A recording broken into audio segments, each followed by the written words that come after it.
ଏହି କାହାଣୀ ଆମକୁ ବାଇବେଲର ପ୍ରଥମ ପୁସ୍ତକ ଆଦି ପୁସ୍ତକର 6 ରୁ 9 ଅଧ୍ୟାୟ ମଧ୍ୟରେ ମିଳିଥାଏ। ଏହି କାହାଣୀ ହେଉଛି ଜଣେ ମନୁଷ୍ୟ ଓ ଗୋଟିଏ ଜାହାଜ ଏବଂ ସମସ୍ତ ପଶୁପକ୍ଷୀଙ୍କ ବିଷୟରେ ଏକ ପ୍ରସିଦ୍ଧ କାହାଣୀ ଅଟେ, ଯାହାକୁ ଆପଣ ନୁହଙ୍କର ଜାହାଜ ବୋଲି ମଧ୍ୟ ଜାଣନ୍ତି। ଏହା ସେହି ସମୟର କଥା ଯେତେବେଳେ କି ପୃଥିବୀର ପ୍ରାୟ ସମସ୍ତ ମନୁଷ୍ୟ ଦୁଷ୍ଟ ଥିଲେ, ଏପରି କାମ ସବୁ କରୁଥିଲେ ଯାହାକି ପରମେଶ୍ୱରଙ୍କ ବିରୁଦ୍ଧରେ ଥିଲା। ଆଉ ଲୋକମାନଙ୍କ ମନ୍ଦତା ଓ ଦୁଷ୍ଟତାକୁ ଦେଖି ପରମେଶ୍ୱର ଅନୁତାପ କଲେ କି କାହିଁକି ମନୁଷ୍ୟକୁ ନିର୍ମାଣ କଲେ। କିନ୍ତୁ ସେହି ସମସ୍ତଙ୍କ ମଧ୍ୟରେ ଗୋଟିଏ ପରିବାର ଏମିତି ବି ଥିଲା ଯାହାର କି ବ୍ୟବହାର ଭଲ ଥିଲା, ଆଉ ସେହି ପରିବାର ପରମେଶ୍ୱରଙ୍କର ଅନୁସରଣ କରୁଥିଲା। ତାହା ହେଉଛି ନୋହଙ୍କର ପରିବାର। ସେ ଜଣେ ଧାର୍ମିକ ବ୍ୟକ୍ତି ଥିଲେ। ସେ ପରମେଶ୍ୱରଙ୍କ ବାକ୍ୟକୁ ଲୋକମାନଙ୍କୁ ବାଣ୍ଟୁଥିଲେ ଓ ନିଜ ସମୟର ସବୁଠାରୁ ଭଲ ଲୋକ ଥିଲେ। ପରମେଶ୍ୱରଙ୍କର ଅତି ନିକଟତର ଥିଲେ।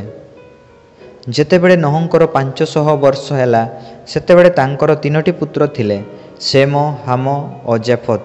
ଦିନେ ପରମେଶ୍ୱର ନୋହଙ୍କୁ କହିଲେ କି ସମସ୍ତ ପ୍ରାଣୀଙ୍କର ବିନଷ୍ଟ କରିବାର ସମୟ ଉପସ୍ଥିତ ହେଲା, କାରଣ ପୃଥିବୀରେ ଲୋକମାନେ ବହୁତ ଦୁଷ୍ଟ ଓ କୁଚିନ୍ତାଧାରାରେ ପରିପୂର୍ଣ୍ଣ ହୋଇଛନ୍ତି।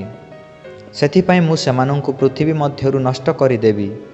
ପୁଣି ପରମେଶ୍ୱର ନୋହଙ୍କୁ ଗଫର ବୃକ୍ଷର କାଷ୍ଠରେ ଏକ ବଡ଼ ଜାହାଜ ନିର୍ମାଣ କରିବା ପାଇଁ ଆଦେଶ ଦେଲେ। ସେଥିରେ ଅନେକ କୋଠରୀ ଯୁକ୍ତ ଥିଲା। ତାହାର ଲମ୍ବା 300 ହାତ, ତାହାର ଚଉଡ଼ା 50 ହାତ ଓ ତାହାର ଉଚ୍ଚତା 30 ହାତ। ପୁଣି ପରମେଶ୍ୱର ଜାହାଜରେ ଗୋଟିଏ କବାଟ ଓ କବାଟର ଗୋଟିଏ ହାତ ଉପରକୁ ଜାହାଜର ଛାତ ଓ ଜାହାଜର ଏକ ଦ୍ୱାର ନିର୍ମାଣ କରିବାକୁ କହିଲେ। ଜାହାଜଟି 3ଟି ସ୍ତର ଓ ତାକୁ ଜଳରୁଦ୍ଧ କରିବା ପାଇଁ ଭିତରେ ଓ ବାହାରେ ଝୁଣା ଦ୍ୱାରା ଲେପନ କରିବା ପାଇଁ କହିଲେ। ପୁଣି ପରମେଶ୍ୱର ନୋହଙ୍କୁ କହିଲେ, ଶୁଣ, ମୁଁ ପୃଥିବୀ ମଧ୍ୟରୁ ସମସ୍ତ ପ୍ରାଣୀଙ୍କୁ ଜଳ ପ୍ରଳୟ ଦ୍ୱାରା ବିନଷ୍ଟ କରିଦେବି, କିନ୍ତୁ ତୋ ସହିତ ମୁଁ ନିୟମ ସ୍ଥିର କରିବି। ସେଥିପାଇଁ ତୁମ୍ଭେ ନିଜ ପତ୍ନୀ, ନିଜ ପୁତ୍ରଙ୍କୁ ଓ ତାଙ୍କ ପତ୍ନୀମାନଙ୍କୁ ଜାହାଜ ମଧ୍ୟକୁ ନେଇଯିବ, ଆଉ ସମସ୍ତ ଜନ୍ତୁଙ୍କୁ ମଧ୍ୟ ଜାହାଜ ମଧ୍ୟକୁ ନେଇଯିବ, ଯେ ଭୂମିରେ ରହନ୍ତି ଓ ଯେ ଆକାଶରେ ଉଡ଼ନ୍ତି। ଆଉ ସବୁ ଜାତିର ସୂଚୀ ପଶୁ ଓ ପକ୍ଷୀମାନଙ୍କ ମଧ୍ୟରୁ 7 ଦମ୍ପତି ନେବ, କିନ୍ତୁ ଯେଉଁ ଅଶୁଚି ପଶୁପକ୍ଷୀ ଅଛନ୍ତି ସେଥିରୁ ଏକ ଦମ୍ପତି ନେବ, ଅର୍ଥାତ୍ ଜଣେ ନର ଓ ନାରୀ ନେବ, ଯେପରିକି ତାଙ୍କ ବଂଶ ପୃଥିବୀ ମଧ୍ୟରେ ରହିପାରିବ। ଆଉ ସମସ୍ତ ପ୍ରକାରର ଖାଦ୍ୟ ପଦାର୍ଥ ଯାହାକି ତାଙ୍କ ନିମନ୍ତେ ଆବଶ୍ୟକ ଅଟେ, ତାହା ନିଜଠାରେ ରଖ। ଆଉ ପରମେଶ୍ୱରଙ୍କର ଆଜ୍ଞା ଅନୁସାରେ ନୋହ ତାହା ସେପରି କଲେ। ଆଉ ଯେମିତି ପରମେଶ୍ୱର ଜୀବଜନ୍ତୁଙ୍କୁ ଆଜ୍ଞା ଦେଇଥିଲେ, ସେମାନେ ମଧ୍ୟ ପ୍ରତ୍ୟେକ ଏକ ଦମ୍ପତି ନୋହଙ୍କ ନିକଟକୁ ଆସିଲେ।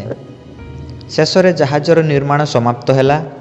ସେତେବେଳେ ନୋହଙ୍କୁ କହିଲେ, ତୁମ୍ଭେ ସପରିବାର ଜାହାଜ ମଧ୍ୟରେ ପ୍ରବେଶ କର, କାରଣ ଆମ୍ଭେ ବର୍ତ୍ତମାନ ସମୟର ସମସ୍ତ ଲୋକମାନଙ୍କ ମଧ୍ୟରୁ ତୁମ୍ଭକୁ ଧାର୍ମିକ ଦେଖିଲୁ।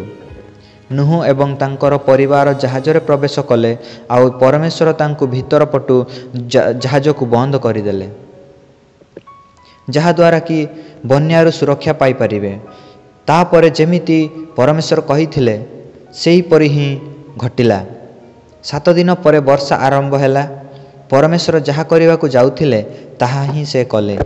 ନୋହଙ୍କର 600 ବର୍ଷର ଦ୍ୱିତୀୟ ମାସର 17 ଦିନରେ ସମୁଦ୍ରର ଗଭୀର ଢେଉ ଉଠିବାକୁ ଲାଗିଲା ଏବଂ ଆକାଶ ଉନ୍ମୁକ୍ତ ହୋଇ ବର୍ଷା ହେବାକୁ ଆରମ୍ଭ ହେଲା। ଆଉ ସମ୍ପୂର୍ଣ୍ଣ 40 ଦିନ 40 ରାତି ପର୍ଯ୍ୟନ୍ତ ଲଗାତାର ବର୍ଷା ହେବାକୁ ଲାଗିଲା। ସେତେବେଳେ ସମସ୍ତ କିଛି ଅତି ଶୀଘ୍ର ପାଣିରେ ବୁଡ଼ିଗଲା। ପୁଣି ପୃଥିବୀର 40 ଦିନ ପର୍ଯ୍ୟନ୍ତ ଜଳପ୍ରଳୟ ଲାଗି ରହିଲା। ପାଣି ଏତେ ମାତ୍ରାରେ ବଢ଼ିଗଲା ଯେ ଜାହାଜ ମଧ୍ୟ ପୃଥିବୀ ମଧ୍ୟରୁ ଉପରକୁ ଉଠିବାକୁ ଲାଗିଲା ଏବଂ ପାଣିରେ ଭାସିବାକୁ ଲାଗିଲା। ସମସ୍ତ ଉଚ୍ଚ ପର୍ବତମାନ ସମ୍ପୂର୍ଣ୍ଣ ରୂପରେ ପାଣିରେ ବୁଡ଼ିଗଲା। ଆଉ ପାଣି ଏତେ ବଢ଼ିଗଲା କି ଲୋକମାନଙ୍କ ପାଇଁ ଚାଲିବା ଏବଂ ରହିବା ସ୍ଥାନ ରହିଲା ନାହିଁ। ପୃଥିବୀର ସମସ୍ତ ଜୀବିତ ପ୍ରାଣୀ ମୃତ୍ୟୁବରଣ କଲେ, ଯେ କି ଜାହାଜ ମଧ୍ୟରେ ନଥିଲେ। ପୃଥିବୀ ମଧ୍ୟରେ 150 ଦିନ ପର୍ଯ୍ୟନ୍ତ ପାଣି ଭରି ରହିଲା। ପରମେଶ୍ୱର ନୋହଙ୍କୁ ଓ ଯେତିକି ପଶୁପକ୍ଷୀ ଜାହାଜରେ ଥିଲେ ସେ ସମସ୍ତଙ୍କୁ ସ୍ମରଣ କଲେ, ଆଉ ସେମାନଙ୍କର ତତ୍ତ୍ୱାବଧାନ ନେଲେ।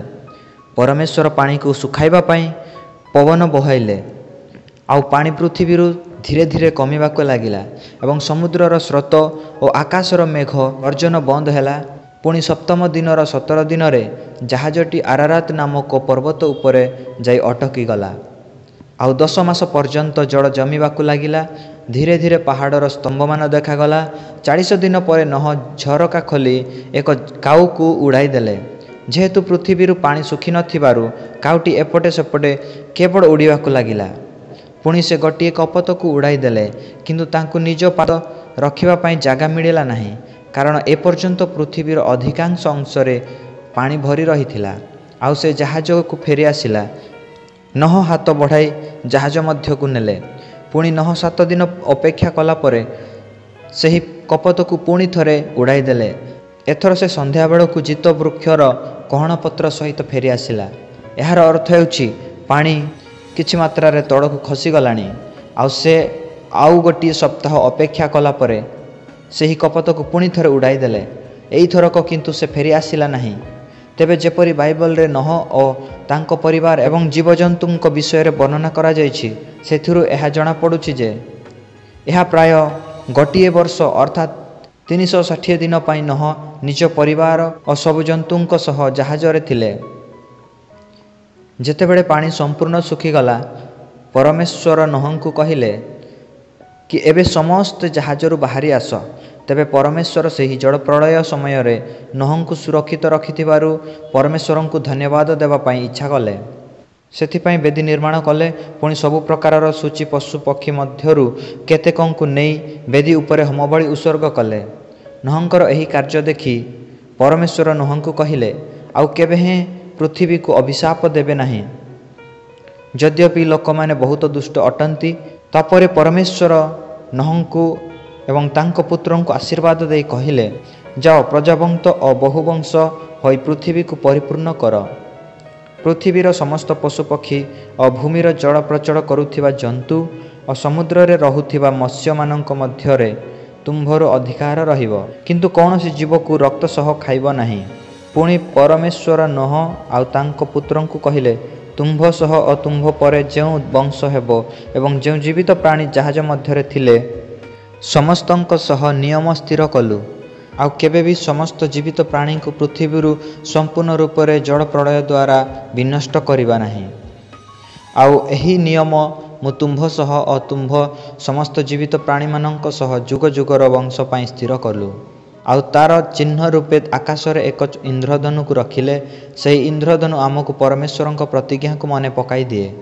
ଯେହେତୁ ପରମେଶ୍ୱର ନୋହ ଓ ଜୀବଜନ୍ତୁ ଏବଂ ଆମ ସହିତ ନିୟମ ସ୍ଥିର କରିଛନ୍ତି, ସେଥିପାଇଁ ଯେତେବେଳେ ଆକାଶରେ ଇନ୍ଦ୍ରଧନୁକୁ ଦେଖୁ ସେତେବେଳେ ସେହି ପରମେଶ୍ୱରଙ୍କର ପ୍ରତିଜ୍ଞା ମନେ ପଡ଼େ। କାରଣ ପରମେଶ୍ୱର ତାଙ୍କ ପ୍ରତିଜ୍ଞାକୁ ସର୍ବଦା ପୂରଣ କରନ୍ତି ଏବଂ ସେଥିପାଇଁ ଆପଣ ନିଶ୍ଚୟ ପ୍ରାର୍ଥନା କରନ୍ତୁ ଆଉ ପରମେଶ୍ୱରଙ୍କୁ ଧନ୍ୟବାଦ ଦିଅନ୍ତୁ, କାରଣ ସେ ଦୟାବାନ ଅଟନ୍ତି। ତାଙ୍କ ପ୍ରେମ ଅନନ୍ତ କାଳସ୍ଥାୟୀ ଅଟେ। ତେବେ ଏହା ଥିଲା ନୋହଙ୍କର କାହାଣୀ। ଆସନ୍ତୁ ଦେଖିବା ଏହି କାହାଣୀରୁ ଆମେ କ'ଣ ଶିଖିବାକୁ ପାଇଲୁ। ଯେତେବେଳେ ବି ଏହି ଦୁନିଆରେ ପାପ ବଢ଼ୁଛି, ତାର ପରିଣାମ ସର୍ବଦା ଖରାପ ହିଁ ହୋଇଥାଏ। ଯେମିତିକି ସୃଷ୍ଟିର ରଚନାରେ ଆମେ ଆଦମ ଏବଂ ହବା ଏବଂ କଇନ ଏବଂ ହେବଲଙ୍କର ବିଷୟ ମଧ୍ୟ ଦେଖୁ। ଯେତେବେଳେ ସେମାନେ ପରମେଶ୍ୱରଙ୍କ ଆଜ୍ଞା ଉଲ୍ଲଙ୍ଘନ କଲେ ଓ କୁପଥରେ ଗଲେ, ସେତେବେଳେ ତାର ପରିଣାମ ଅତି ଭୟଙ୍କର ହେଲା।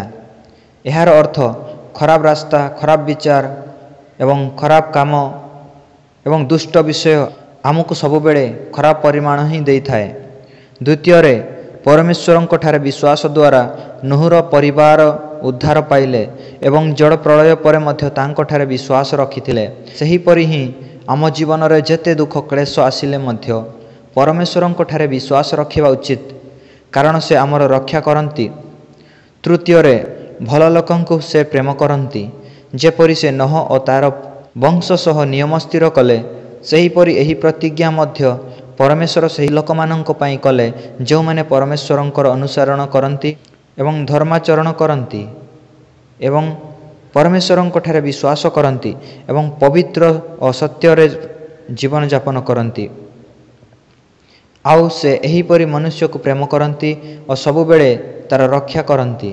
ମନେ ରଖନ୍ତୁ, ପରମେଶ୍ୱର ଆମ୍ଭମାନଙ୍କୁ ଜାଣନ୍ତି। ଆଉ ଏହି ଦୁନିଆର ଦୃଷ୍ଟିରେ ଆମେମାନେ ଯାହା ବି ହେଉ କିମ୍ବା ଯେପରି ବି ହେଉ, କିନ୍ତୁ ପରମେଶ୍ୱର ଆମମାନଙ୍କର ବିଚାରକୁ ଜାଣନ୍ତି। ତାଙ୍କ ସମ୍ମୁଖରେ ଆମର ଭାବ ବିଚାର କେବେ ଲୁଚି ରହେ ନାହିଁ। ସେଥିପାଇଁ ଏହା ଜରୁରୀ ଅଟେ କି ଆମ୍ଭେ ନିଜ ବିଚାରଧାରାକୁ ବଦଳାଇ ଆମେ ଯେପରି ତାଙ୍କର ଗ୍ରହଣଯୋଗ୍ୟ ହୋଇପାରୁ ଏଥିପାଇଁ ଆମକୁ ମନ ପରିବର୍ତ୍ତନ କରିବାର ଆବଶ୍ୟକ ଅଛି ଏବଂ ତାଙ୍କଠାରେ ଦୃଢ଼ ବିଶ୍ୱାସର ସହ ଆଗକୁ ବଢ଼ିବା।